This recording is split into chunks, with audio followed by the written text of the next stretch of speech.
Transporte coletivo, bom para você, melhor para a cidade. Por isso, neste painel, o painel de número 3, nós vamos discutir justamente os modelos inovadores de negócio do transporte coletivo, que é bom para as pessoas, mas é melhor ainda para as cidades, nesse próximo painel. Portanto, gostaríamos de chamar aqui o seu moderador, na verdade é a Richelle Cabral, diretora de mobilidade urbana do CEMOV, que é a Federação das Empresas de Transporte do Rio de Janeiro. Uma salva de palmas à nossa moderadora querida. Os painelistas nesse importante painel serão Edmundo de Carvalho Pinheiro, diretor da HP Transportes Coletivos e diretor da URB Mobilidade Urbana, que está representando a região metropolitana de Goiânia. Ele está preso no congestionamento? Devia ter ido de BRT, rapaz. Fabrício Braga, Next Mobilidade, representando o ABC e o BRT ABC, do Grupo 7 Braga, grupo de 120 anos de idade. Maurício Gulim, presidente da Aviação Cidade Sorriso e do Sindicato das Empresas de Ônibus da região metropolitana, CETRANSP de Curitiba, representando ali a região de Curitiba, Paraná. Iniege Chaves, vice-presidente, ela sempre com a torcida feminina e masculina dela, vice-presidente do grupo MOB Brasil, representando também o BRT de São Paulo.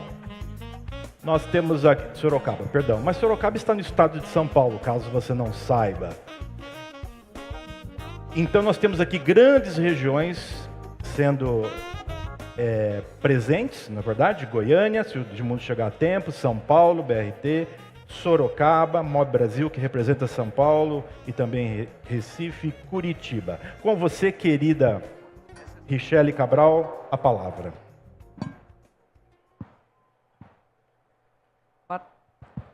Boa tarde a todos.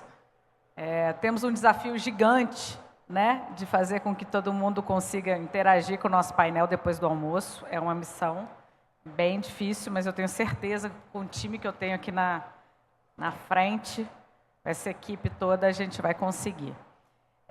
Então, eu acho que o grande desafio que me foi colocado, e aí para que todas essas pessoas que estão falando com a gente, é falar sobre os modelos inovadores de negócios no Brasil. Né? E aí eu acho que o mais importante disso tudo é a gente relembrar, fazer um histórico de como é que a gente chegou aqui exatamente para discutir o que a gente veio falar. Nos últimos tempos, né, eu acho que isso a gente vem falamos no último seminário, falamos ontem e falamos hoje, através da pesquisa que foi apresentada, através de todos os números que são sempre mostrados. Eu acho que assim, é indiscutível falar da crise que vivenciamos no transporte público, principalmente de 2015 e 2016 para cá, e mais intensificada ainda com a pandemia. Eu acho que mostrar os números, né, de 19 para cá, que o Brasil perdeu 25% do número de passageiros. Se a gente falar ainda do estado do Rio de Janeiro, nós perdemos 40% do número de passageiros. E eu acho que a discussão que também viemos conversando esses dias todos é como é que a gente faz, ou para manter aqueles passageiros que estão no nosso sistema, e como é que a gente traz outros personagens e outros clientes para o nosso setor. Como é que a gente muda a maneira, como é que a gente, de fato, torna o nosso país um país coletivo, para que as pessoas possam usufruir do seu tempo de uma melhor maneira possível. Né? Eu, principalmente, penso muito de que, para a gente melhorar qualquer qualidade de serviço que existe, através da prioridade, e através da prioridade são faixas exclusivas, faixas seletivas, IBRTs, enfim, IBRS, como a gente vem lutando e buscando cada vez mais.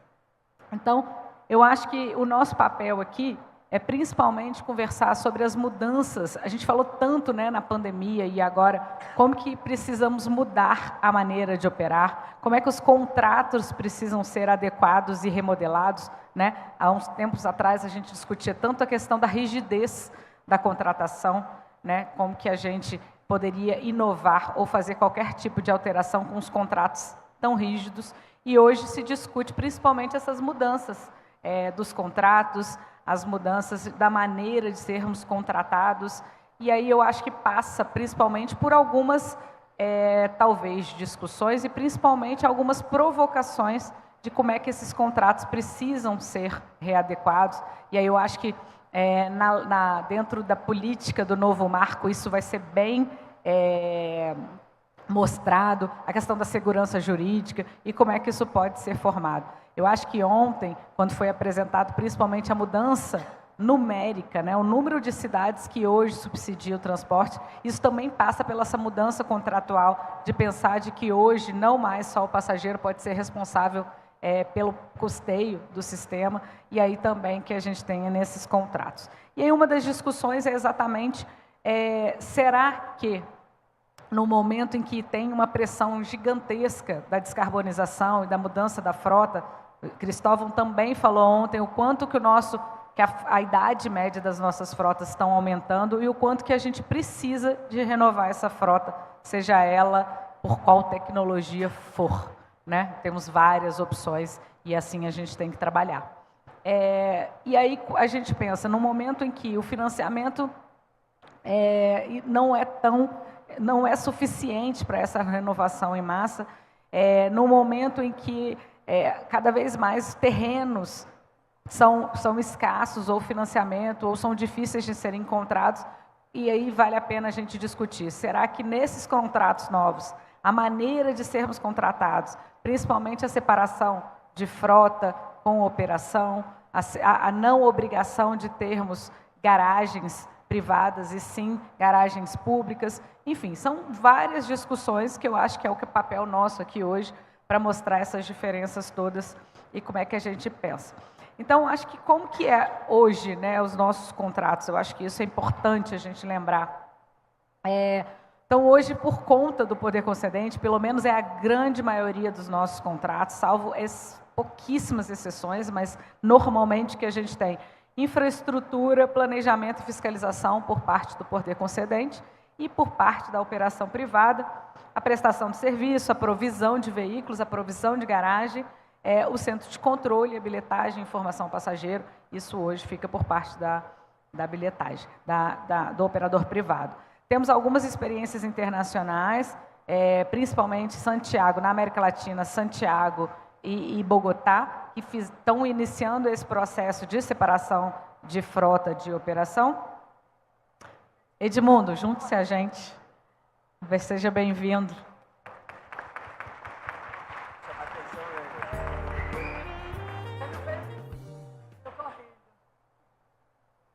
Obrigada, Edmundo. Então, eu acho que é dentro dessa ideia, será que há necessidade, será que a gente vai fazer toda a repactuação desses contratos? Qual é o melhor modelo de negócio? Lembrando sempre que, no final, o objetivo é que a gente dê ao nosso passageiro melhor qualidade, melhor condições de fazer o seu trajeto e que a gente, de fato, atraia mais pessoas para o nosso sistema. Então, sem mais delongas, eu vou passar qual é a nossa dinâmica aqui. Eu acho que cada um dos nossos painelistas dizer a sua experiência e dizer como está acontecendo, independente de a gente acreditar que é o melhor ou é o pior, mas de fato mostrar a experiência e a gente poder aprender um pouquinho com cada um. A gente vai ter algumas apresentações e algumas discussões. Se tivermos tempo, no finalzinho a gente volta para algumas perguntas. Eu queria então convidar o Fabrício para fazer a sua apresentação e mostrar um pouco do seu case para a gente. Obrigada, Fabrício.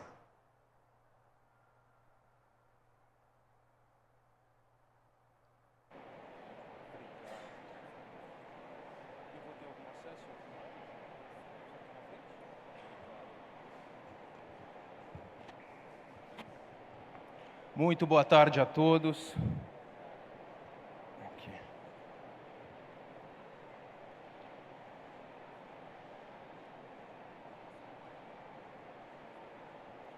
Vou começando. Muito boa tarde a todos. Meu nome é Fabrício Braga, sou um dos diretores da Next Mobilidade e é o meu prazer e satisfação estar aqui com vocês hoje para apresentar o nosso projeto do BRT-ABC e o nosso sistema integrado de transportes.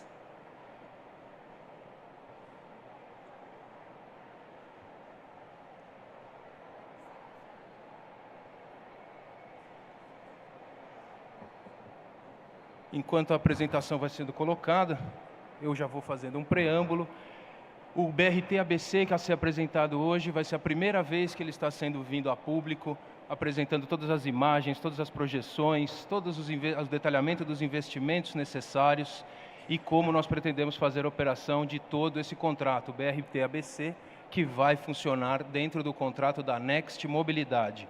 Então, a minha intenção aqui hoje, nos meus minutos, é passar um pouco para vocês do nosso histórico, um pouco de onde viemos, como que essa empresa começou, o sistema integrado de transportes que nós chamamos e o que é, então, onde estamos hoje e a construção e implementação do BRT-ABC, que já começou, então, para onde vamos. Sem a apresentação, eu vou ficar um pouco prejudicado.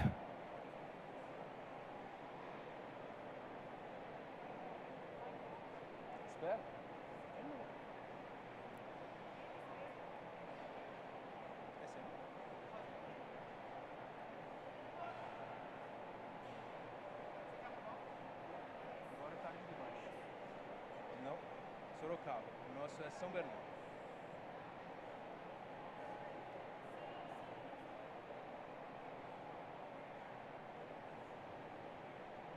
Muito bem. Esse mesmo. Muito obrigado.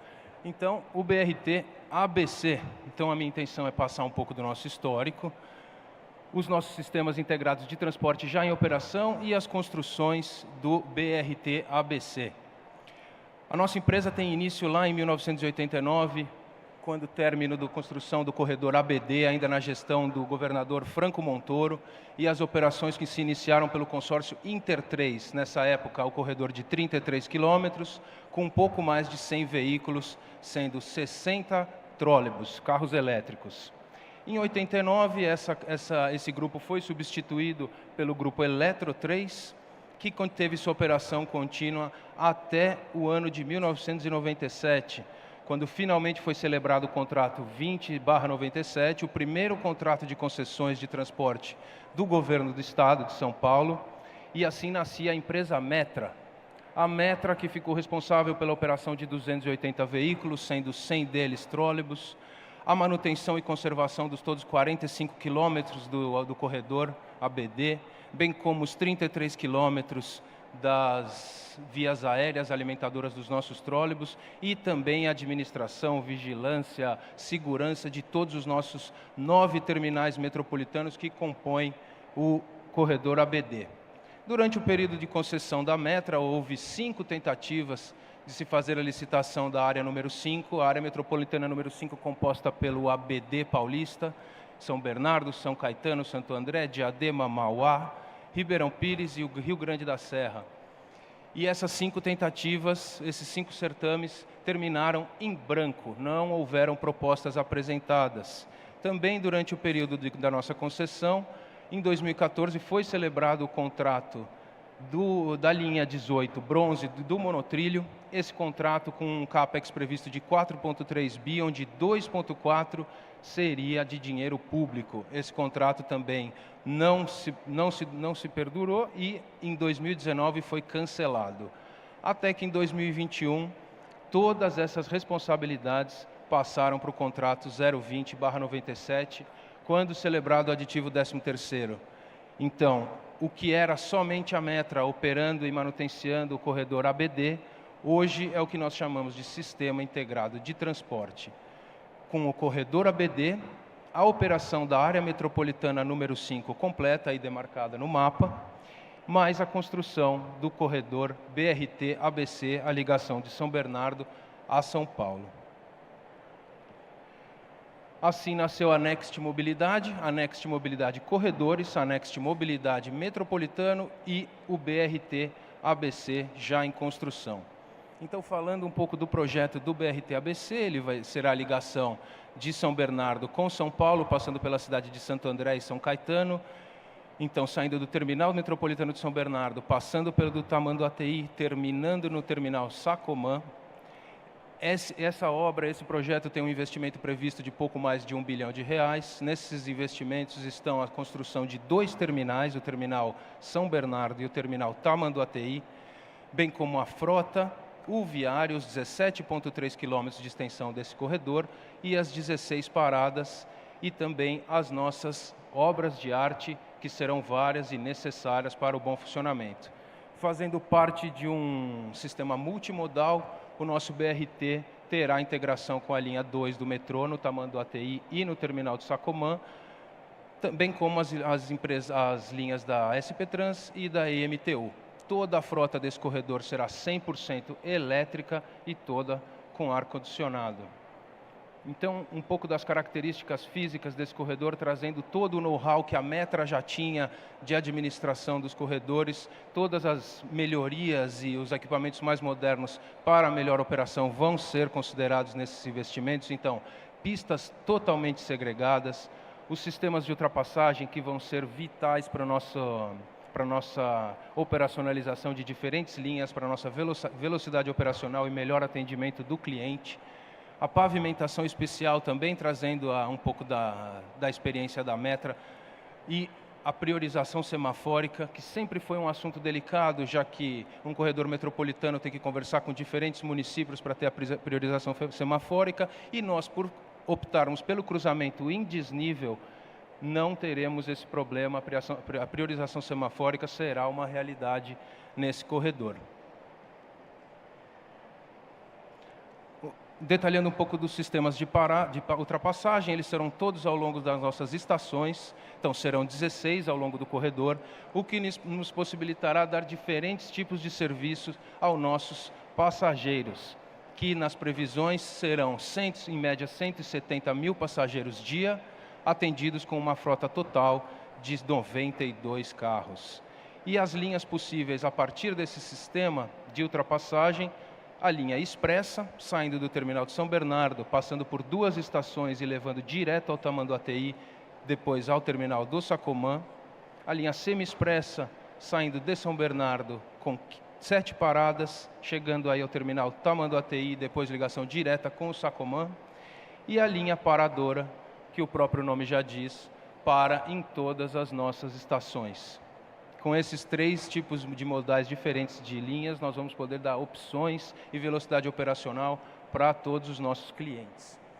Deixa eu voltar uma aqui, porque nesse mapa fica bem interessante, a nossa área de atuação está bem marcada, saindo de São Bernardo, passando Santo André, São Caetano e terminando em São Paulo.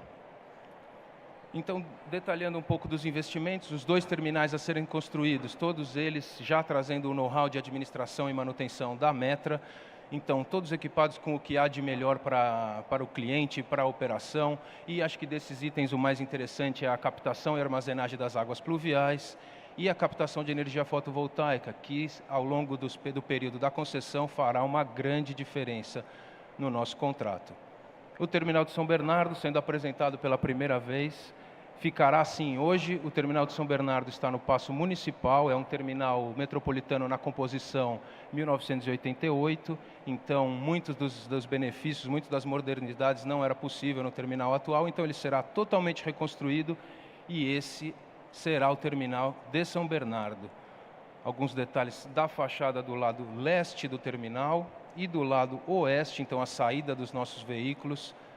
Esse terminal ficou excelente, um pouco da área interna dele, da área de plataformas.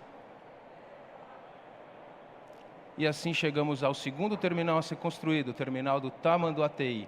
Esse terminal ele não existe hoje, ele tem que ser construído do zero e nesse terminal teremos a integração com a linha 2 do metrô, bem como as linhas da SP Trans. Então, um pouco mais de detalhes, seguindo o mesmo projeto arquitetônico do terminal de São Bernardo, esse será o terminal do Tamanduateí.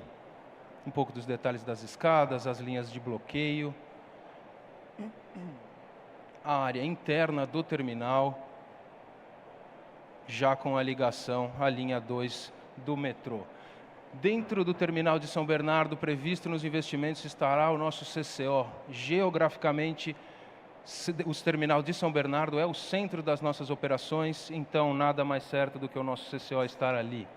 O nosso CCO também a ser construído no mezanino do terminal São Bernardo, esse será o nosso CCO, com todo o centro de armazenagem de dados, todos os quadros sinóticos, as telemetrias, o controle junto com as viaturas de manutenção, fiscalização e operação.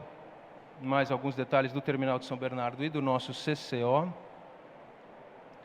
Ele será inteiramente alimentado por todos os 10 terminais. Quando o Tamanduá ATI estará pronto, ele terá o fluxo de informação proveniente de todos os 10 terminais, a partir dos nossos equipamentos de controle, então IoT, ITS, as redes corporativas, todo o contato direto com os veículos de operação, transporte de passageiros, mas e os de manutenção também.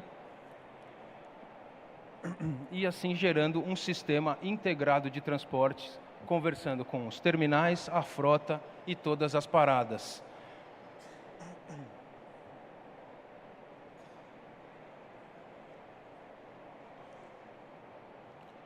Então, um sistema completamente fechado, com o mínimo de influências externas, com o máximo de controle para melhor operação, já tendo em vista também a experiência do corredor ABD da Metra.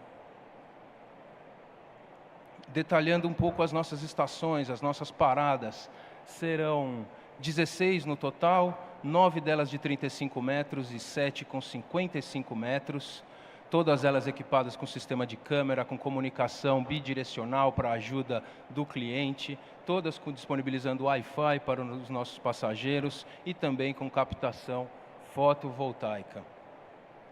Como exemplo de uma parada de 35 metros, essa é a parada Metrópole, em São Bernardo. Essa parada já está pronta, ficou excelente e principalmente por causa do seu comprimento, o layout interno está muito bem provido. A parada Senador Vergueiro é um exemplo das nossas paradas de 55 metros, seguindo o mesmo layout da anterior, só um pouco maior. E a parada do Instituto Mauá, também uma de 35 metros, logo ao lado do Instituto Mauá e bem após uma das nossas obras de arte, que serão algumas ao longo do nosso corredor, para termos a melhor operação possível. As passarelas serão 6 como essa, todas seguindo esse projeto, todas elas com acesso por rampa, todas elas ao lado das nossas estações. Os viadutos a serem construídos, o viaduto Jabuticabal, aí a previsão de como será o viaduto Jabuticabal, tendo 946 metros. O viaduto da Presidente Wilson, Avenida Presidente Wilson, um viaduto com 627 metros, aí a simulação como será o viaduto Presidente Wilson. O viaduto Almirante Delamare com 297 metros. Nessa imagem nós conseguimos ver bem os cruzamentos em desnível para não termos as influências do trânsito atual. E o viaduto Instituto Mauá com 600 metros, também demonstrando o que nós estamos tentando fazer e não ser impactados pelo trânsito flexível já muito ocupado no local. Toda a frota desse corredor será 100% elétrica, como já dita, toda ela por veículos 21,5 metros, construídos pela Eletra, que é uma expositora aqui hoje. O primeiro veículo já está em fase de testes, vencendo todas as expectativas. Esses veículos terão mais de 100 km de autonomia com recargas móveis, então nós não precisaremos parar o carro para fazer as recargas. E eu estou chegando ao final dessa apresentação. Eu gostaria de passar um vídeo que eu achei importante colocar, porque essa obra já é uma realidade e para darmos uma ideia também do tamanho do desafio e do trabalho necessário envolvido.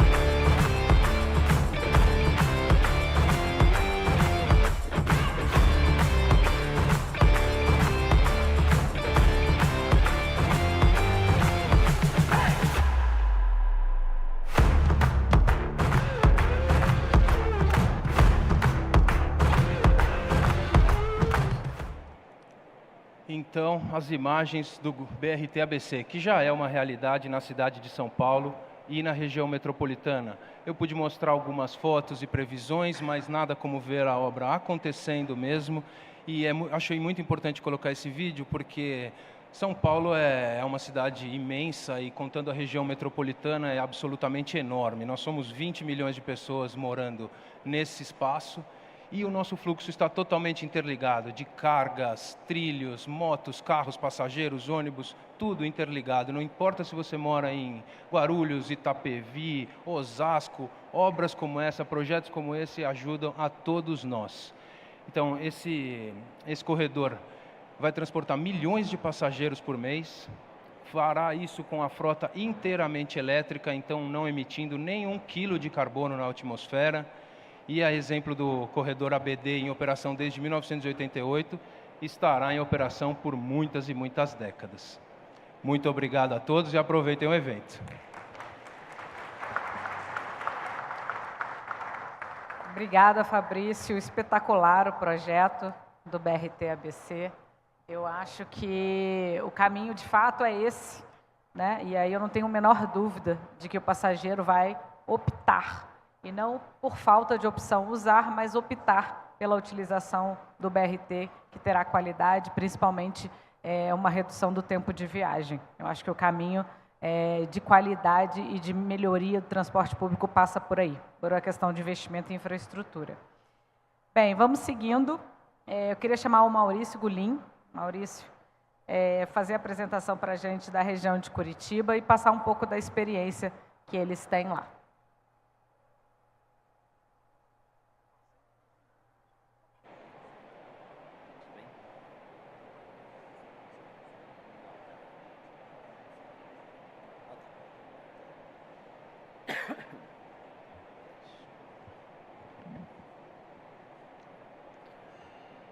Boa tarde a todos.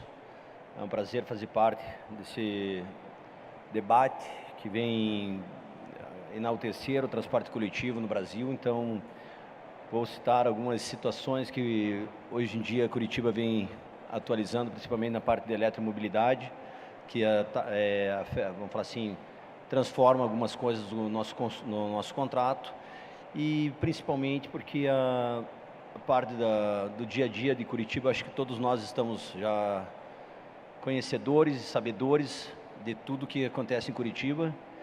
A maioria dos eventos, testes de produtos, equipamentos, nós estamos lá e de lá serve de piloto para o Brasil. Então, Curitiba vem novamente sendo uma inovadora, um grande debatedor do CETRANSP, junto com a CW Bus, que é uma associação que Curitiba montou para discutir especialmente eletromobilidade, com seus problemas e suas melhorias, e além de tudo, consultorias de como fazer e administrar uma eletromobilidade no país, que acho que é uma novidade a todos nós, está sendo debatido arduamente no Brasil, e muitos de nós não sabemos nem como começou e não sabemos como vai terminar. Então, nós lá em Curitiba desenvolvemos a CW Bus, que é um braço do Sindicato Transporte Coletivo de Curitiba, onde ela é dedicada 100% do seu tempo em tecnologia e principalmente virado, como eu comentei,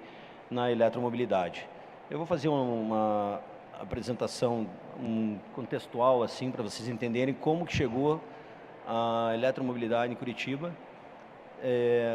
Em 2020, o prefeito Rafael Greca lança o Plan Clima, que é o Plano Municipal de Mitigação e Adaptação às Mudanças Climáticas de Curitiba, associada e de acordo, alinhado com o Acordo de Paris, a qual todos nós já conhecemos quais são as metas que terão que ser atingidas no decorrer de todos, até 2050, vamos falar assim. Porém, a gente sabe que falar é muito fácil, porém a gente não sabe os caminhos e os percalços que nós teremos que caminhar para chegar nessas situações, para trazer o meio ambiente cada vez mais puro, o ar puro. Nós sabemos que temos o Euro 6 vindo também com uma descarbonização muito forte, Então, nós pensamos lá também, acho que todos nós aqui comungamos a mesma ideia, que não existe apenas só eletromobilidade, existem várias outras maneiras de fazer a descarbonização para o transporte coletivo. Tá? Então, a meta para o transporte coletivo de Curitiba são 33% da frota deve ser de baixa ou zero emissão até 2030. É um trabalho árduo, nós estamos em 2024, metade de 2024 para 2025. Então, se fala muito, mas politicamente a gente sabe, é fácil de falar, mas muitas vezes é muito duro de cumprir para nós, operadores e empresários do transporte. E 100% até 2050. Como chegar lá em 2050? Tecnologias vêm, mas implantações nos falam, mas a hora que chega no dia a dia do desdobramento dos contratos, no entendimento de como funciona a tecnologia para nós, operadores, que estamos aí há anos e anos, gerações e gerações familiares no transporte, como entender e como descobrir, como melhorar sem afetar o impacto aos nossos clientes, que são o dia a dia do transporte coletivo. Porque é fácil, eles olham, pensam, vai vir um ônibus bonito, elétrico, não sei. Então, mas isso tem impacto e discussões de infraestrutura, como eu vou citar agora para vocês. E a gente vem debatendo muito em Curitiba. O modelo inicial de Curitiba, em 2023, vamos falar assim, a gente está falando no caso, começou o debate em 2022, um debate árduo, vocês devem ter escutado, que começou com 30 ônibus elétricos, foram para 50, depois 70, e hoje a gente tem, depois vocês vão ver, a gente tem apenas 7. Por quê?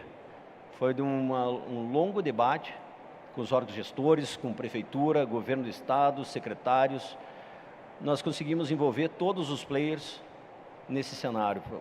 Como podem ver, a primeira ideia foi aprovar uma lei municipal em dezembro de 2023, onde previa uma subvenção às operadoras de 317 milhões para a compra de 70 ônibus elétricos. Até aí, tudo bem, nós entendíamos, estava sendo discutido, porém, vou passar já em seguida, vocês vão entender o problema da subvenção. Acho que todos nós, eu passei lá para o presidente Sete Braga, que deixou acho que todo mundo mais alerta do que nunca dentro da NTU.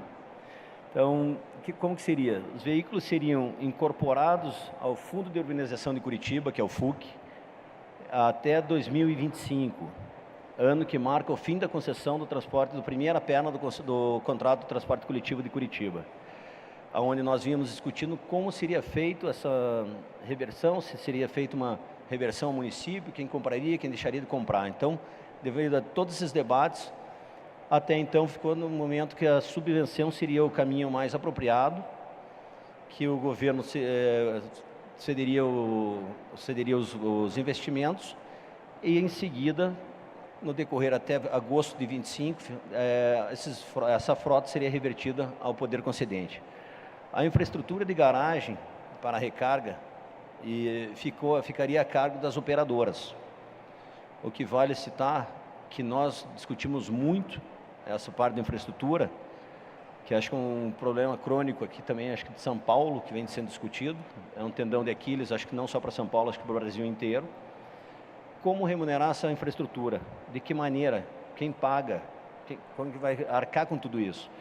Em Curitiba nós conseguimos, depois de várias discussões, chegar num consenso que a infraestrutura é o grande tendão de Aquiles do sistema, não é apenas comprar o ônibus. O ônibus, para nós, com a variedade que nós temos aqui na feira, é fácil nós chegarmos e discutirmos, nós queremos 70 ônibus, tudo bem.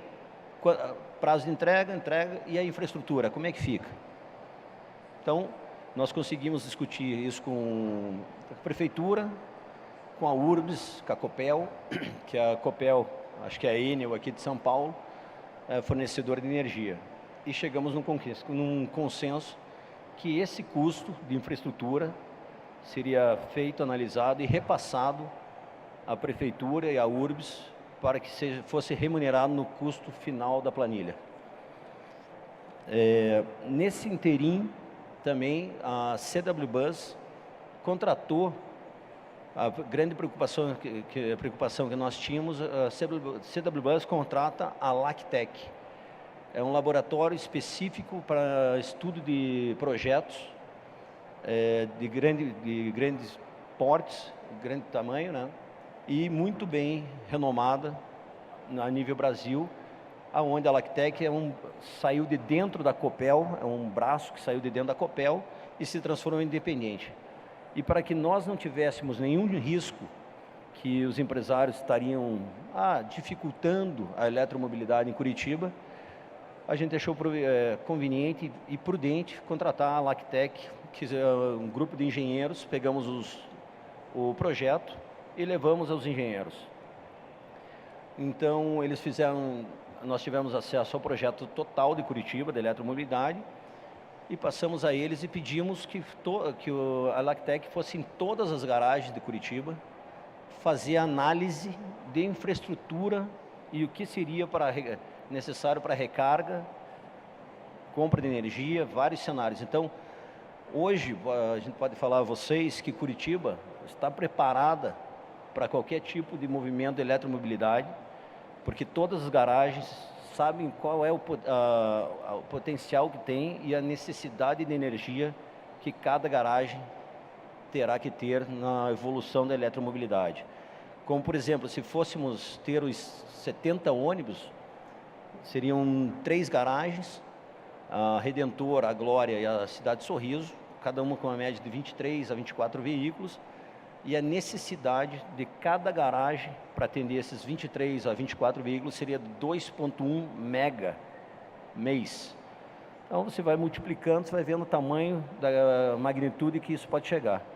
E isso afeta diretamente uma infraestrutura do poder público de fazer com que a energia chegue às suas garagens, tendo que mexer em subestações e outros cenários. Então vamos lá, voltando à subvenção do primeiro estágio.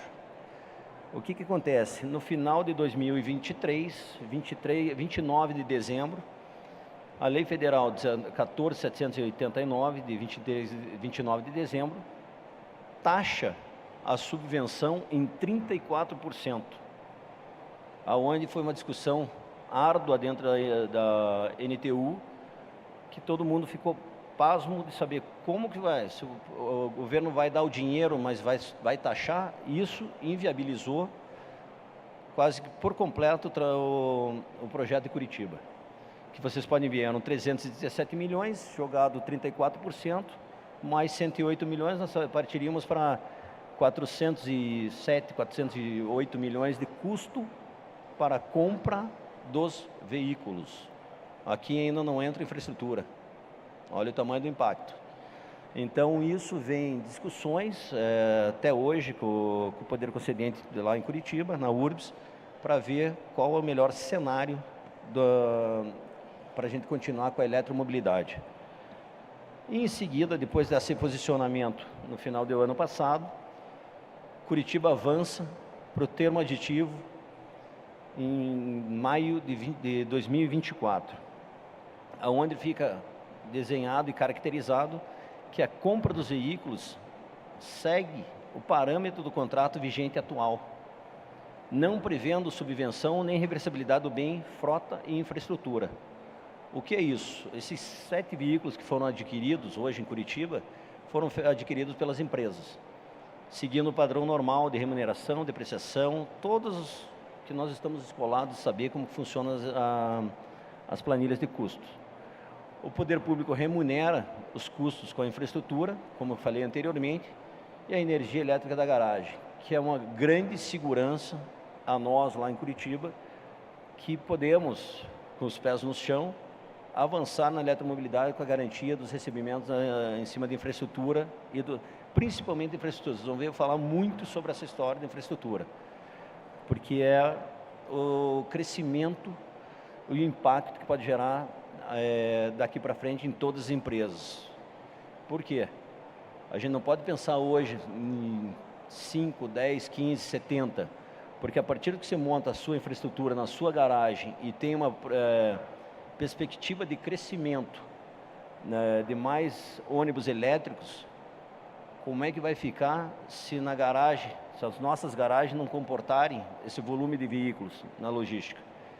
Você vai ter que mudar de garagem, é uma nova infraestrutura, é uma nova discussão, é uma nova embate com o poder público. Você vai ter que ter outra infraestrutura em outro lugar. Então, hoje o planejamento em Curitiba está assim, até aqui a infraestrutura comporta, dali para frente a gente não comporta. Será que vai investir nesse momento exato em tudo isso nessa garagem? Vai ter um aumento de eletromobilidade, então é mais fácil já mudar, achar um outro ponto para desenvolver uma estrutura já robusta, que compacta, que venha atender toda a demanda dos ônibus de Curitiba. Então isso está em pauta hoje e sendo discutido. E também, como vocês podem ver ali, o poder público é o garantidor dos contratos na compra e no financiamento dos veículos, feito pelas empresas. Isso acarreta uma segurança aos fornecedores, tanto dos carregadores como dos veículos elétricos, que eventual, vamos falar assim, pandemia, vamos falar assim como aconteceu, o risco da garantia do pagamento de tudo isso, a Prefeitura e a URSS ficam encarregadas de cumprir com os seus pagamentos.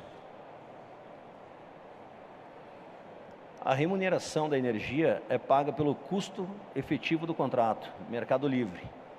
Então, nós temos a discussão com a Copel, a gente sentou, discutiu, a gente vem buscando o Mercado Livre. E também tem duas empresas em Curitiba que apresentam uma peculiaridade, que uma já tem, a Cidade Sorriso já tem uma parte de energia fotovoltaica, e a Redentor vem produzindo, está terminando a construção da sua energia fotovoltaica. O que isso impacta? A discussão que quando você tem uma produção interna das suas garagens, você não pode ter dois benefícios na contratação de energia. Então, o que acontece? A gente está vendo como administrar, porque você vai ter que declinar de uma ou de outra. Eu não posso chegar ao Mercado Livre e também ter a usina fotovoltaica. Então, esse é um debate que também está na mesa nesse exato momento com Curitiba. Você vai ter que declinar, provavelmente, da tua parte de energia gerada fotovoltaica. Então, é mais uma coisa que deixa aqui em alerta a todos, todos nós vamos buscando a produção de energia ambientalmente correta, trazendo a energia fotovoltaica, e isso é nível nacional, não é nível Paraná nem nível Curitiba. Então isso é uma determinação da ANEEL para ver como fazer declinar o contrato para conseguir entrar no Mercado Livre. Outra peculiaridade, a manutenção da frota fica a cargo das operadoras, com a contratação do plano de manutenção junto à fornecedora do veículo. Por que isso também? Todos nós sabemos que é uma novidade, a gente não sabe o dia a dia e como vai funcionar essa operação. Então, nada mais garantidor que você ter o fornecedor ao seu lado, te dando a sapiência e mostrando aos nossos colaboradores como desenvolver a manutenção desses veículos. Então, isso também vem sendo acompanhado de perto, os fiscais da URBS participam do dia a dia para saber como é que funciona, para que nós todos venhamos a entender como fazer essa manutenção com garantia e o mais rápido possível, para que o ônibus não fique muito tempo parado dentro das empresas. Também, só de ver ali, citei os indicadores de qualidade, todos nós temos também. A gente fez uma ressalva que até o momento de descobrir toda a funcionalidade desse veículo, que fosse levantados os problemas, e a partir de uma determinação que vai até o final de 25, a gente fechar e consolidar os dados para que nós pudéssemos aí sim fazer um parâmetro de indicador de qualidade correto, para que não pegasse o famoso achismo, acho que. Então a gente também conseguiu essa ressalva junto com o órgão gestor, e a gente está desenhando isso dia a dia com o pessoal. A eletromobilidade teve início em Curitiba agora, dia 17 de julho, com a operação com os ônibus elétricos. Foram 6 ônibus elétricos padrão BYD Caio e um ônibus elétrico padrão Volvo / Marco Polo. Então, já estão trabalhando diariamente, tem os seus períodos, suas escalas, está no Interbras 1, hoje é uma linha um pouco mais leve, até para que nós possamos conhecer a robustez do dia a dia, do peso de tudo isso, como que vai acontecer, para daí sim nós possamos dar o segundo passo, que a gente já vem, acho que todos vocês já viram, a Volvo está lançando um biarticulado elétrico, em Curitiba já foi apresentado, e aí tem um desenho que Curitiba deverá começar a testar esses ônibus ao final desse ano, começo do ano que vem, para que nós possamos saber também, aí numa linha pesada, que é a troncal norte-sul ou leste-oeste, daí saber o que fazer e o consumo que, em primeira mão, já posso avisar que o carregador de um biarticulado daquele elétrico tem que ser de 380 kW. Então, tudo isso também já está nos estudos, feito por nós, a CW Bus / CETRANSP, para ganharmos tempo quando a inovação chegar. E para finalizar, para não estender, deixar o Dr. Edmundo e a Niege com tempo para conversar com o pessoal, eu vou terminar por aqui. É um outro assunto muito debatido, acho que em toda a nossa categoria, é o Pacto da Mobilidade, que está vindo aí em maio de 24.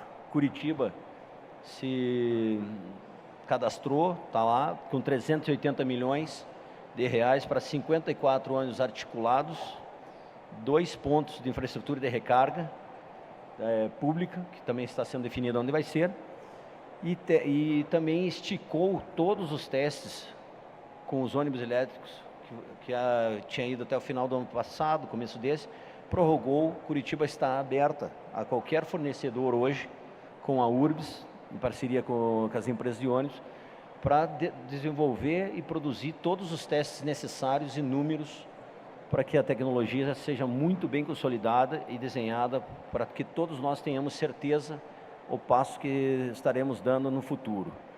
E para terminar, a parte do Pacto da Mobilidade é um cenário muito tênue para nós empresários, como vai ser feita a regulamentação dessa parte de repasse de dinheiro, se vai ser repasse via poder público ou repasse via operadores.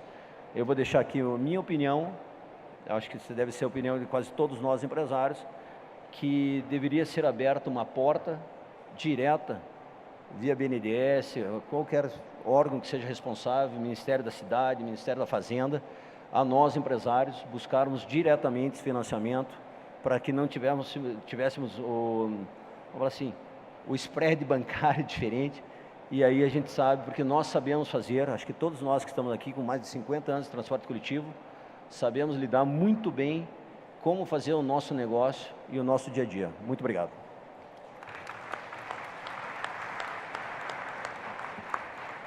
Obrigado, Maurício.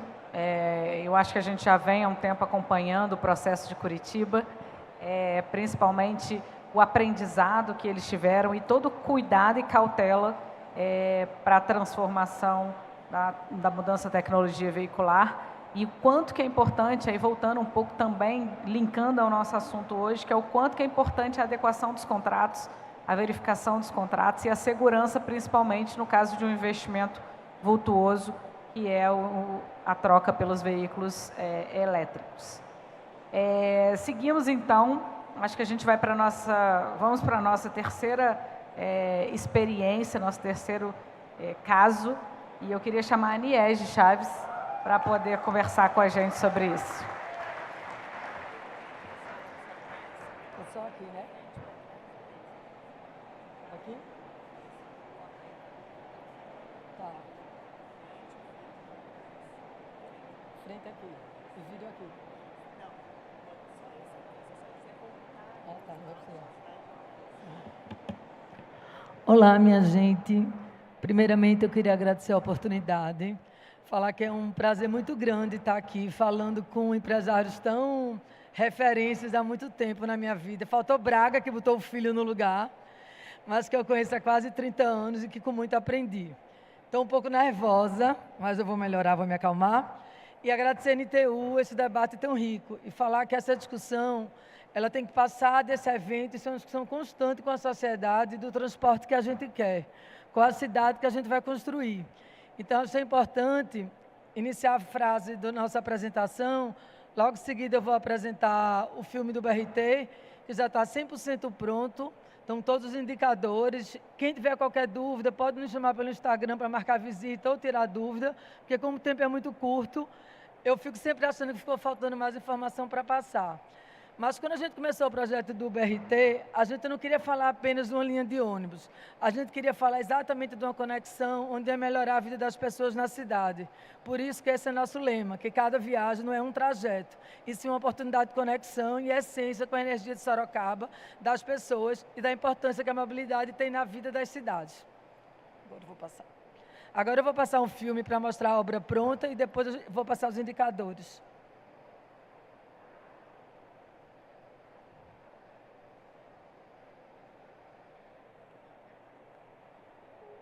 Ágil, confortável, seguro, sustentável, inclusivo e eficiente. Este é o BRT Sorocaba, 100% pronto.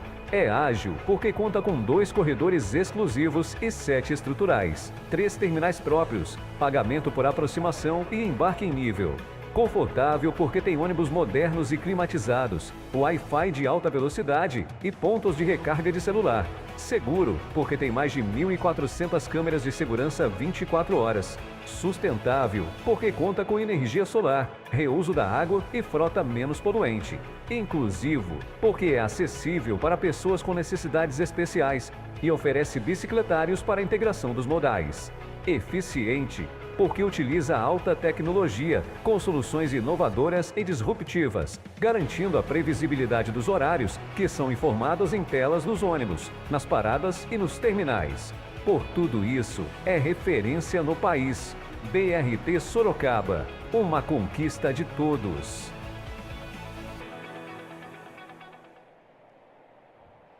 Gente, eu agora estou passando alguns números gerais sobre o projeto, mas é muito importante vocês entenderem que esse projeto foi iniciado no Pacto da Mobilidade do governo de Dilma. Então, faz bastante tempo que a gente começou esse projeto, tinha 130 milhões de recursos e a gente optou em fazer uma mudança na cidade como toda. Então, foi feito um corredor norte-sul e leste-oeste.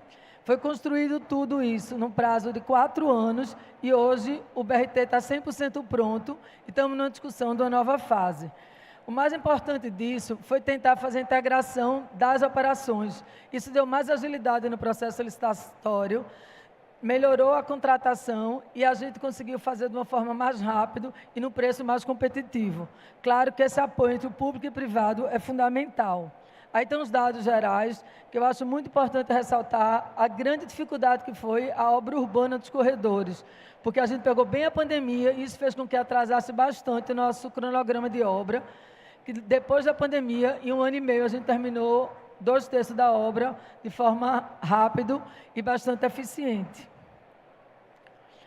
Isso é um pouco do que era nosso sonho e é um pouco do que foi nosso projeto. Quando a gente iniciou um projeto, era final de um governo, a gente esperou no outro assumir para assinar o contrato, mas a ideia era a gente agregar os 3 pilares. O planejamento de uma rede eficiente, e aí o pessoal da URBS foi fundamental em acreditar nesse projeto, que eu queria dar meu agradecimento, junto com o pessoal da Secretaria de Mobilidade do BNDES, para a gente estruturar um financiamento que coubesse para um projeto dessa dimensão, porque o dinheiro do PAC só cabia 25% do valor dos recursos, e depois o desafio de fazer a operação e dar manutenção em todo esse ativo que foi desenvolvido. Então, a gente assinou o contrato em 2018 e no mês de agosto de 2019 a gente já inaugurava a primeira fase de um corredor de BRT. E a gente tem um contrato por 20 anos. Outra coisa importante é falar sobre a questão da tecnologia. Foi feito nesse projeto um investimento de quase 40 milhões em tecnologia, considerando que toda a cidade foi cortada por fibra ótica através da iniciativa privada, disponibilizado para toda a área da educação, saúde e a Prefeitura de Sorocaba. E aí a gente tem LED nos ônibus, LED nos terminais, aplicativo, meio de pagamento, não existe pagamento com dinheiro nos ônibus, nem nas estações, e todo o sistema ele é integrado através de uma plataforma chamada Unic, onde a gente integra mais de 15 sistemas diferentes. Eu já estou falando de frota. E então esse foi o conceito de criar um sistema integrado. Eu fiz essa apresentação porque aqui tem governo, né, órgão gestor e muitos empresários, para mostrar a diferença que faz quando a gente investe em infraestrutura, em tecnologia e no ônibus novo, que eu sempre brinco na mobilidade, que a gente vem passando por uma fase, né, quando a gente começou esse projeto em 2018, não tinha tanto elétrico, nem tantas opções, mas a gente já vem discutindo bastante a mudança do equipamento, né, da forma de tecnologia e do abastecimento, mas o ganho que houve em relação ao pagamento de subsídio, que Sorocaba é uma cidade que desde 2000 que paga subsídio para as empresas de ônibus, então já tem um prazo bastante antigo que já tem essa cultura. Mas se vocês olharem os números do lote 1 e do lote 2, que é a operação convencional, e olhar os dados do BRT, o crescimento em relação à IPK e a redução em relação ao subsídio chegou a 44%. Quer dizer, numa operação convencional, até eu fiz questão de colocar esses números para vocês entenderem que é o maior salário da América Latina, o salário de Sorocaba. É R$6.000 o salário de motorista, com 2.700 de benefício. Então, não é uma operação simples de viabilizar a parte econômica, mas eu acho que a otimização da rede, a melhoria da operação integrada, da integração entre os moldagens, fez com que a gente tivesse um excelente resultado com essa operação. Isso aqui é a avaliação de satisfação dos nossos clientes. A gente faz a avaliação desde 2021, 22, 23. O último corredor foi inaugurado em maio de 24 e a pesquisa vai ser feita em setembro de 24. E os números são bem diferentes dos números que a gente tinha do transporte urbano no Brasil e na cidade. Então, eu estou colocando aí todos os indicadores. Uma coisa que chama muita atenção para a gente é a questão do conforto, porque essas pessoas, em média, ganharam em torno de 20% a 25% no tempo de viagem, num trecho. Então, um trecho de 1h30, as pessoas chegaram a economizar um tempo significativo, quase 1 hora do seu dia, para melhorar a sua qualidade de vida. Então, a gente faz esse monitoramento do sistema como um todo, faz por região, faz por linha, e a gente acompanha os indicadores de qualidade mensalmente, de cumprimento de viagem, pontualidade, regularidade, através de uma gestão integrada com o órgão gestor lá, que é a URBS.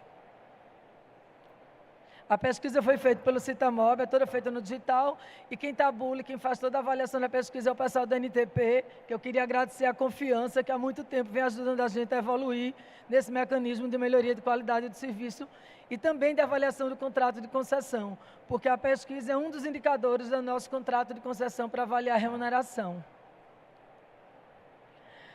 E aí a gente recebeu várias visitas, né? Estão aí estados, cidades, países, empresas e órgãos gestores. Queria deixar a empresa à disposição para vocês visitarem Sorocaba. Hoje de manhã outras cidades foram, mas eu não podia deixar de dar, eu até brinquei, de compartilhar com vocês a experiência que a gente teve nesse projeto e falar da importância que é da gente fazer uma solução integrada, mas não integrada só na linha e no passageiro, uma solução integrada como melhoria da vida das pessoas. Porque eu sempre falo isso, não adianta só ter ônibus novo, não adianta só ter tecnologia de ponta, se essas coisas não estão integradas, onde não existe um plano de mobilidade para a cidade, onde a gente não sabe para onde a gente quer ir. Então, esse momento de discussão de Sorocaba, a gente se inscreveu, estamos participando, já fomos aprovados na segunda repasse do PAC, que a ideia agora é fazer a melhoria do sistema com a parte de carregamento nos terminais, porque será descentralizado para todas as empresas do sistema de Sorocaba, a compra de ônibus elétrico e a questão semafórica que ainda não foi implantada. Então, como a mobilidade é uma coisa muito viva, a gente está sempre em evolução e a gente está sempre procurando melhorar. Então, o que é que eu deixo de experiência para a gente que viveu esse processo que não foi simples? Acho que a parte de obra talvez tenha sido a parte mais difícil que a gente passou. É que a gente só consegue realmente transformar uma cidade se a gente conseguir somar todas essas partes e fazer com que a soma das partes seja maior do que o todo. Queria compartilhar também com vocês que a gente teve muita dificuldade de implantação, porque esse contrato não tem garantia real e a prefeitura vive atrasando, meu secretário vai ficar bravo que eu estou falando. Então, esse é um problema que a gente sofre, não só lá como no Brasil todo. Então, eu acho que é uma coisa que precisa ser rediscutida. E a chegada do marco regulatório é fundamental para que a gente possa investir. Porque também não vai se conseguir transformar as cidades no ritmo que é necessário só com dinheiro do Estado, só com dinheiro público. Então, se a iniciativa privada não tem garantia, não tem segurança, ela não investe. Se ela não investe, como é que a gente acelera esse desenvolvimento? Então, eu queria deixar também aqui para reflexão, talvez sugerir que a gente faça essa discussão, Chico, você como presidente da NTU, junto com o Ministério, junto com o BNDES, em Brasília, talvez... Infelizmente, nesse mesmo horário, está tendo fórum de secretários e muitos não estão aqui podendo ouvir isso, mas talvez a gente pudesse fazer uma discussão mais ampla, como uma oportunidade de negócio mais integrado para a sociedade e com resultado mais rápido. E, por fim, eu queria agradecer a todas as pessoas que fizeram parte desse grupo. Primeiro, a minha equipe do BRT de Sorocaba, vocês foram essenciais, sem o apoio de vocês eu já teria desistido no meio. Ao pessoal da URBS, aos nossos parceiros tecnológicos, aos bancos, ao Ministério, a Secretaria de Mobilidade, foi fundamental, o BNDES, até em ajudar a gente a criar e construir um modelo que, apesar de não ter garantia real, deu segurança deles acreditarem no projeto e investir junto com a gente. Então, nesse projeto, a gente tem 40% de recursos do BNDES e de Finame, e foi uma experiência muito rica conseguir construir esse modelo junto, que eu acho que ele é possível de ser replicado, desde que a gente tome alguns cuidados. Então, eu queria agradecer a todos e deixar o BRT à disposição para a visita e deixar uma mensagem. Não vamos desistir da mobilidade, mas só juntos, coletivamente, que a gente vai conseguir transformar essa mobilidade de verdade. Muito obrigada.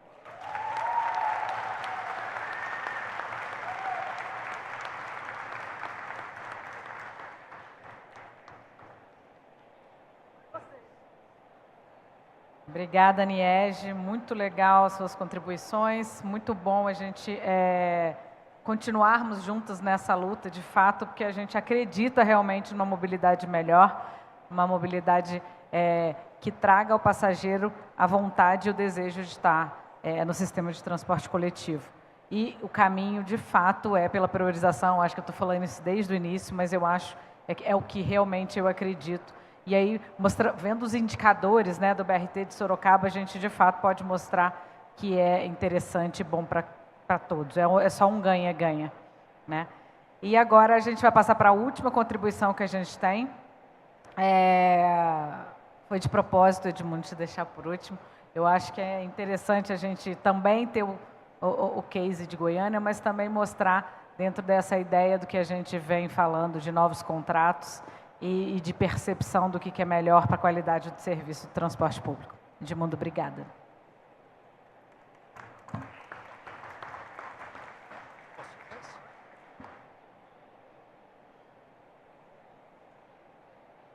Bom, boa tarde a todos. Primeiro, cumprimentar a Richelle, pedir desculpa pelo transtorno inicial, Richelle, pelo atraso, mas fiquei preso no congestionamento na chegada. Quero até fazer uma sugestão, presidente. O ano que vem a gente fazer uma linha dedicada de ônibus para a gente não precisar mais vir de carro. Não, vamos vir de ônibus, é melhor. Mas quero também agradecer e homenagear mais uma vez a NTU, na pessoa do Francisco, do Marcelo Fontana, do Sete Braga, por mais esse evento, né? Estamos vendo aqui, talvez vai ser o evento de maior sucesso do setor de toda a sua história. Parabéns, Francisco, parabéns, João, parabéns também, Marcelo. Pela realização do evento. E cumprimentar também a todos no auditório, especialmente aqui a turma de Goiânia, da RMTC, que eu estou vendo que está aqui em peso, a pessoa aqui, o Redmob, o SET, a HP Transportes, todos presentes. Muito obrigado por comparecerem. Bom, pessoal, antes de mais nada, eu queria até entrar um pouquinho na fala da Niege. A Niege mostrou o BRT Sorocaba. Eu, particularmente, a gente tem adotado o BRT Sorocaba como benchmark, é uma experiência que todos têm que conhecer. Nós mesmos de Goiânia já tivemos lá talvez uma dúzia de vezes, mas para mim o mais fantástico da experiência de Sorocaba não foi dito, Niege, que é uma operação 100% privada, desde o projeto, concepção, da obra, da implantação, da operação e da manutenção. Eu acho que esse é um dado muito importante, pouco comum no nosso setor e que talvez isso esteja na causa raiz do sucesso que a gente, quem for lá conhecer, e um pouco da Niege mostrou que é o sucesso de Sorocaba. Eu acho que isso tem um pouco a ver com aquilo que o Francisco, quando nos convidou para esse painel, trouxesse alguma contribuição, uma tentativa de contribuição. Está surgindo nesse momento, né, no país uma discussão ainda muito incipiente, que é uma proposta de fragmentação dos contratos, ou às vezes até de segmentação dos contratos. E o Francisco me pediu que eu trouxesse um pouco da realidade de Goiânia, da experiência de Goiânia, para esse debate, que é um debate que se coloca como solução para o futuro do setor. Mas, já que é para trazer a experiência de Goiânia, eu vou ter que contar um pouquinho da história de Goiânia, falar de Goiânia, até para prestigiar tantos de Goiânia que estão aqui hoje presentes. E que é um sistema que tem uma característica muito peculiar, um sistema que, desde a sua origem, é tido como sistema inovador. Para quem não sabe, ele nasce na década de 70, com a implantação junto com Curitiba, talvez nem o Maurício saiba disso, quem era menina na época, mas que foi junto com Curitiba o primeiro sistema tronco alimentado do Brasil. Então, o modelo operacional tronco alimentado dos hoje conhecidos e famosos BRT, esparramados por todo o mundo, teve como origem Curitiba e Goiânia, com base na mesma concepção, no nosso caso na época, pelo consultor Jaime Lerner, que na época prestava assessoria para o governo federal e teve em Goiânia nos ajudando a implantar. Poucos sabem disso. E esse sistema, que é o Eixo Anhanguera, que é o BRT leste-oeste, ele está lá hoje funcionando, é um sistema extremamente relevante. Eu vou falar um pouquinho dele.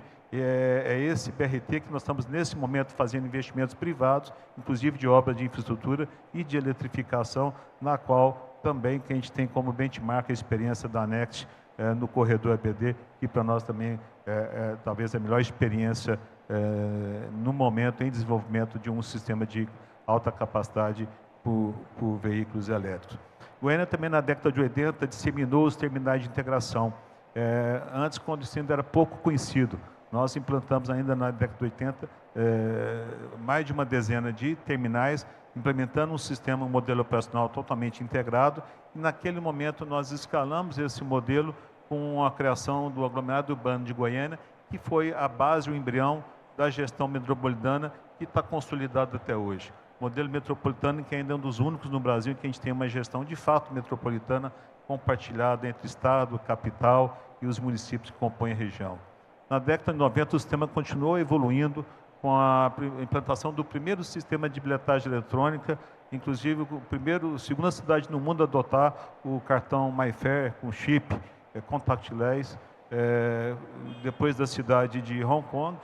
Goiânia foi a segunda cidade a usar isso no planeta, implantando o sistema de bilhetagem ainda no ano de 96 e já eliminando uma rede de venda bastante pulverizada de créditos de passagem, eliminando o cobrador há quase 30 anos atrás. Nós temos, infelizmente, ainda sistemas que até hoje não conseguiram alcançar esse patamar. E aí nós chegamos no ano de 2000. No ano de 2000, nós começamos com uma instabilidade. Foi quando surgiu o fenômeno dos transportes informais, operados por trabalhadores, transportadores autônomos, de forma sobreposta e concorrencial.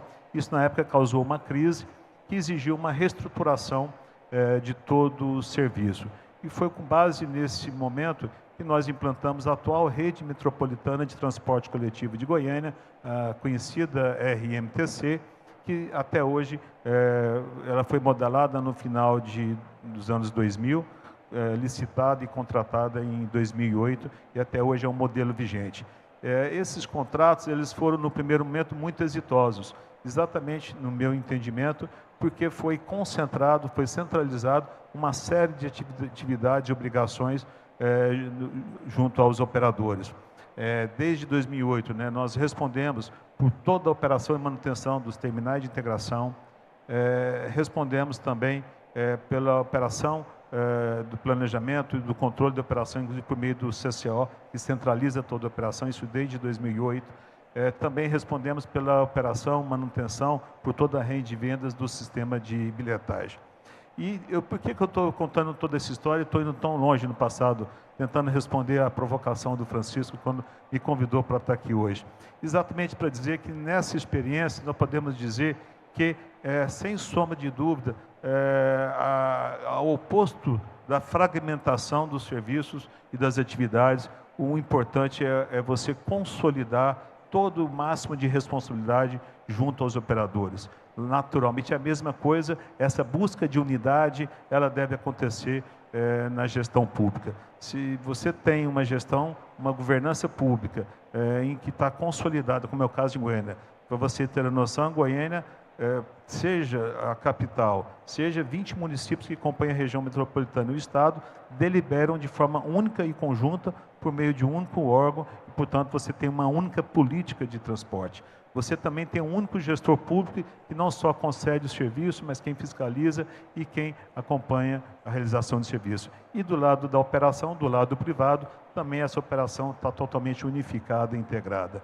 Então, para mim, com base nessa experiência, quase que é difícil até de entender, do ponto de vista lógico, né, qual a motivação que alguns sistemas estão utilizando para defender a sua fragmentação.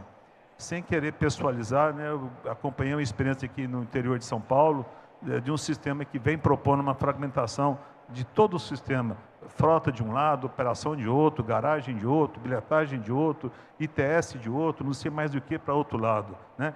Gente, isso jamais vai funcionar. Eu gostaria de conhecer um sistema que chegue com qualquer resultado com isso. Com base nessa experiência, eu posso dizer com muita tranquilidade que a nossa reflexão, a partir dessa visão, é que o caminho, Francisco, não é pela fragmentação.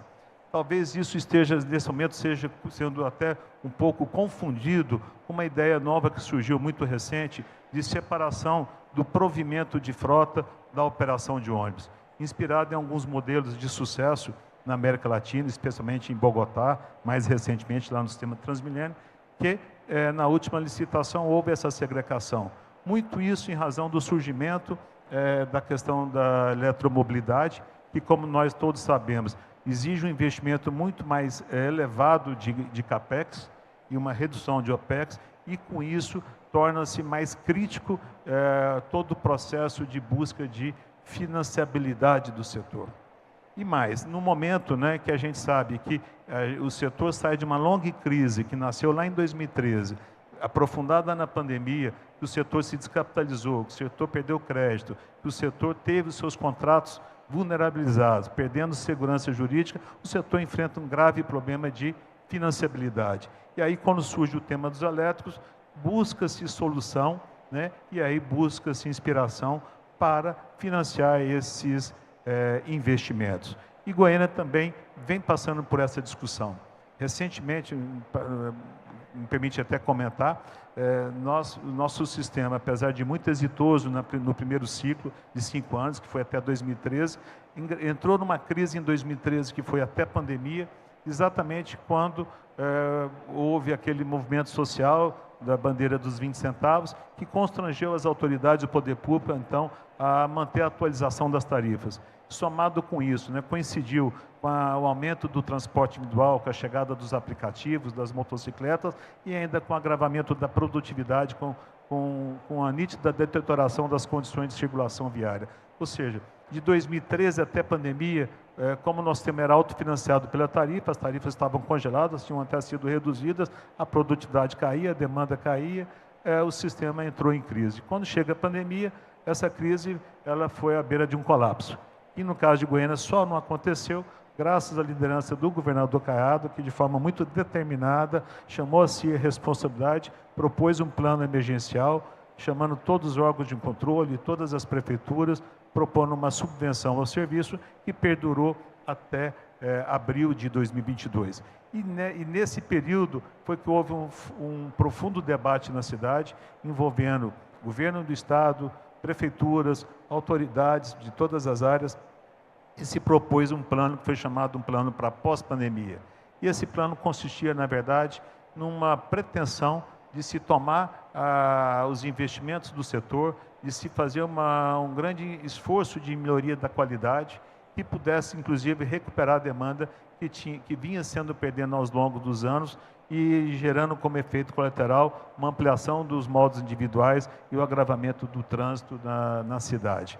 Naquele momento, lá em 21, o governo do Estado, com a participação nossa dos operadores, propõe o que foi chamado um projeto Nova RMTC. E o que é o projeto Nova RMTC? nada mais, nada menos do que um grande pacote de investimento que foi orçado em 1,7 bilhões de reais para ser implementado em 2 anos, 100% pelos operadores, financiado pelos operadores, com risco dos operadores, mas na qual o poder público procurou assegurar a sua parte, fundamentalmente dizendo que daria segurança jurídica aos contratos, asseguraria inclusive uma renovação dos contratos para que houvesse prazo suficiente para a sua amortização e, ao mesmo tempo, equilíbrio econômico e financeiro e garantia de pagamento do complemento tarifário no longo prazo, de tal sorte que os sistemas pudessem ser praticamente autofinanciados na vista dos financiadores, dos bancos, das instituições financeiras.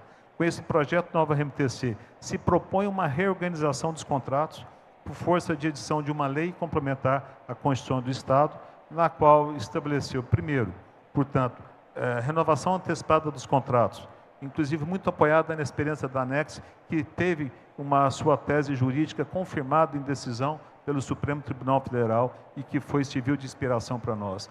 Também, além da renovação dos contratos, o reequilíbrio econômico e financeiro dos contratos, absorvendo todos os encargos que estavam sendo alocados na nova matriz de risco definida. E também clareza nas garantias que seriam dadas. Com base nesse posicionamento, o que o poder público exigiu de contrapartida? Um conjunto de investimentos para ser feito que respondessem na melhoria da qualidade de serviço, e é isso que nós estamos nesse momento implementando. Mas nesse debate também surgiu o tema dos elétricos, e foi estabelecido na política pública uma diretriz que deveria haver um investimento na aquisição de 150 ônibus elétricos de alta capacidade, entre articulados e superpadrão.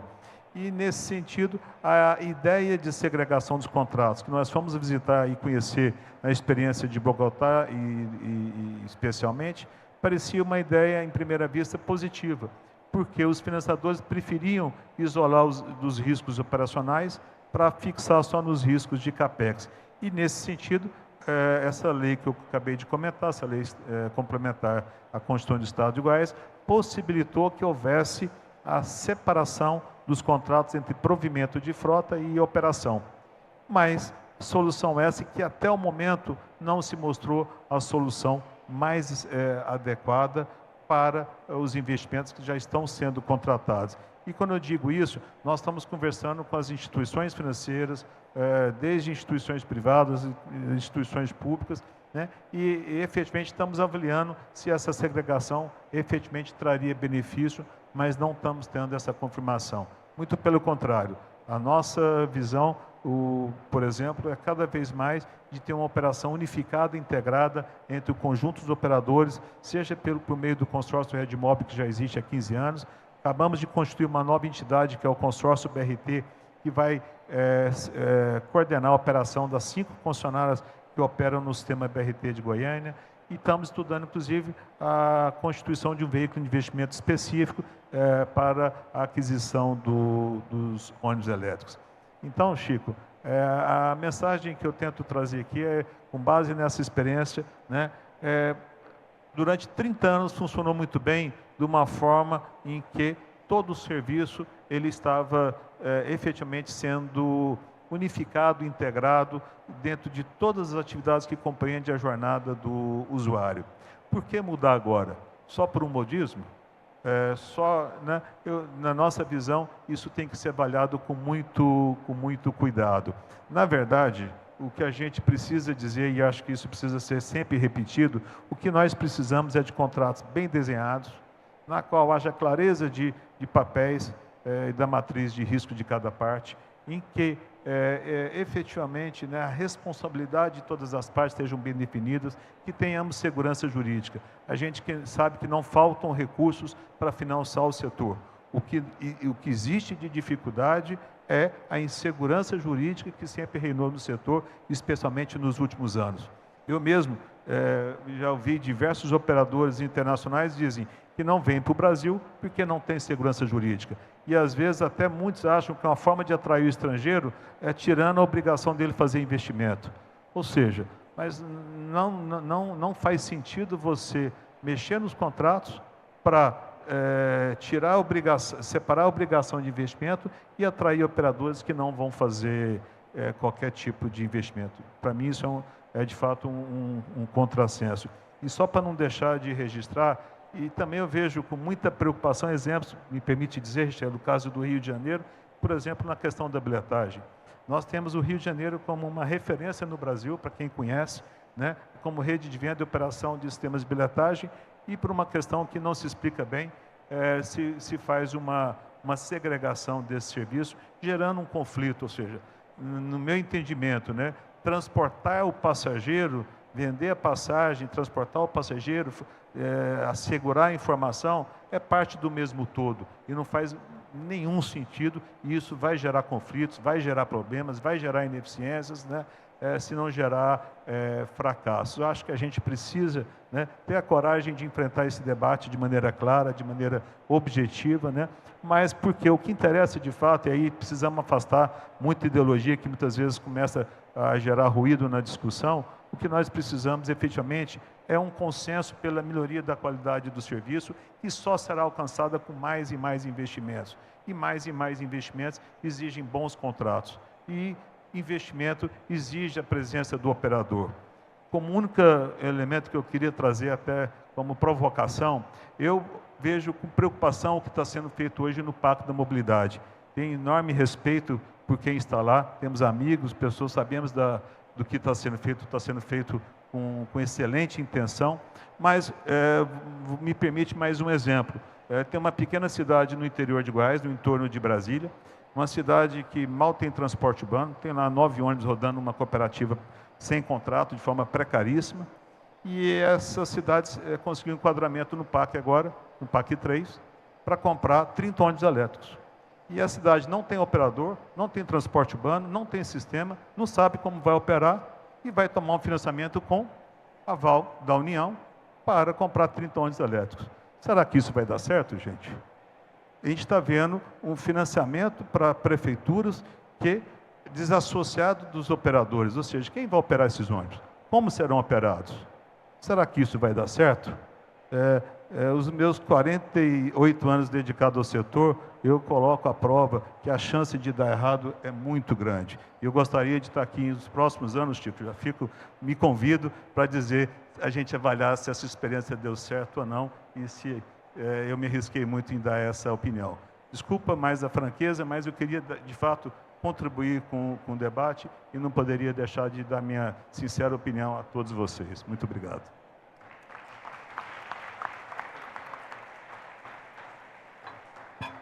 Obrigada, Edmundo. Eu acho que a gente que é do setor há muitos anos sabe o quanto que Goiânia está na vanguarda de todos os investimentos, em todas as tecnologias e todas as mudanças que a gente vem acompanhando nesses anos todos. Eu acho que o nosso painel, infelizmente, nosso tempo encerrou, mas eu queria antes dizer que eu acredito que a gente cumpriu o nosso papel aqui.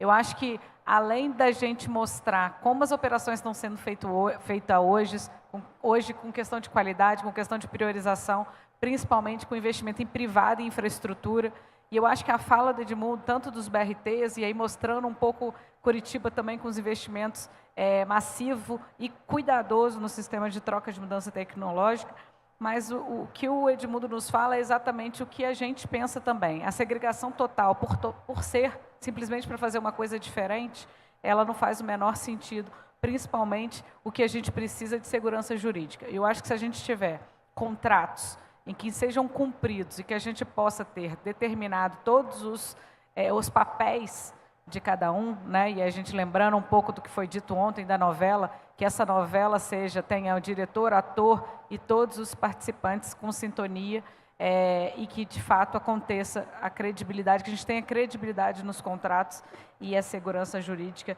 a segurança financeira e o investimento em infraestrutura, que é onde eu acredito na melhoria da qualidade do serviço sempre.